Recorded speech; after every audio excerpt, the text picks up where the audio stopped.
નમસ્કાર, કલમયુદ્ધ સમાચારની સાથે હું છું આપની સાથે પાયલ બામભણિયા। તો જોઈએ આજના મહત્વના સમાચારમાં। મીડિયામાં ના પાડવામાં અહેવાલને પગલે તંત્ર થયું દોડતું। ડભોઈ તાલુકાની ઉરસંગ નદીમાંથી સફેદ રેતીનો કારોબાર મીડિયાના અહેવાલના પડઘા। ગાંધીનગર ખાણ ખનીજ વિભાગનો ઉરસંગમાં દરોડા, જેસીબી જપ્ત। ડભોઈની ઉરસંગ નદીની સફેદ રેતીના વેપલો બેફામ બન્યો હતો।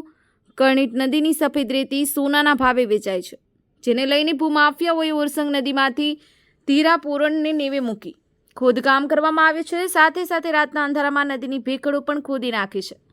ડભોઈના કર્ણિત ખાતે પોયા જેવી ઘટના પટે તો જવાબદાર કોણ? મીડિયામાં અહેવાલ પ્રસિદ્ધ કરેલ, જેના પગલે આજે ખાણ ખનીજ ગાંધીનગર દ્વારા કર્ણિત ઉરસંગમાં દરોડો પાડવામાં આવેલ, જેને પગલે નદીમાં ભાગદોડ મચી ગઈ હતી। જેમાં એક જેસીબી ટ્રક અને ટ્રેક્ટર મળી લાખોના મુદ્દામાલ ઝડપાયો હતો, જેમાં જેસીબીને છોટાઉદેપુરની હદ ગોલાગાયડી ખાતે સીઝ કરવામાં આવ્યું હતું।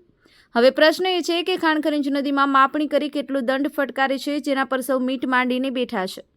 ડભોઈની ઉરસંગ નદીમાં રાત પડવા જ રેતી ખોદવાની શરૂઆત થઈ જાય છે અને ભૂમાફિયાઓ સાથે ખાણ ખનીજના અધિકારીઓની મિલીભગતની ચર્ચાઓ પણ ઉરસંગ પંડમાં ચર્ચાઈ રહી છે। ગાંધીનગરના ખાણ ખનીજ દ્વારા ભૂમાફિયાઓ અને વડોદરા જિલ્લાના ખાણ ખનીજના અધિકારીઓ ડભોઈના તાલુકામાંથી પસાર થતી ઉરસંગ નદીના પટમાંથી સફેદ રેતીનો કાળો કારોબાર ઝડપાયો। બ્યુરો રિપોર્ટ, કલમયુદ્ધ સમાચાર, રમેશ સત્યની સાથે।